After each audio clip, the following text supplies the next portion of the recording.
मातंग समाजाच्या स्मशानभूमीवरील अतिक्रमण हटवा. प्रमुख मुख्य मागण्या. गट क्रमांक 16 मधील मातंग समाजाच्या स्मशानभूमीची तात्काळ प्रत्यक्ष पाहणी करा.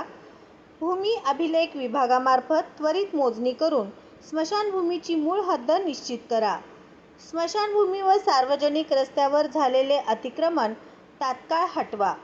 प्रसाद शिवाजी पवार, नंदू त्रिंबक ढवळे यांच्यासह इतर 5 ते 6 संबंधित दोषींवर अनुसूचित व जमाती अत्याचार प्रतिबंध लागू कायद्यानुसार गुन्हे दाखल करून कठोर कारवाई करा.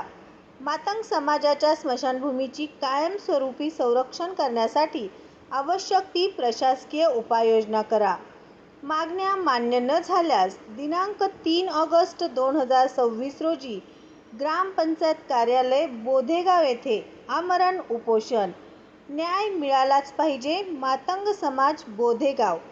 प्रमुख उपोषणकर्ते प्रमोद आसमान मिसाळ, बाबासाहेब रघुनाथ मिसाळ, विजय चांदणे, अनिल चांदणे, सदानंद गायकवाड, विकास मिसाळ, प्रवीण मिसाळ, दादा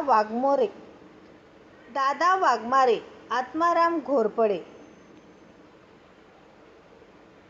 महाराष्ट्राचा आरसा न्यूज मुख्य संपादक सोमनाथ खिलारे यांचा रिपोर्ट. आज आपल्या बोधेगाव येथे ग्रामपंचायतीच्या समोर महसूल विभागाच्या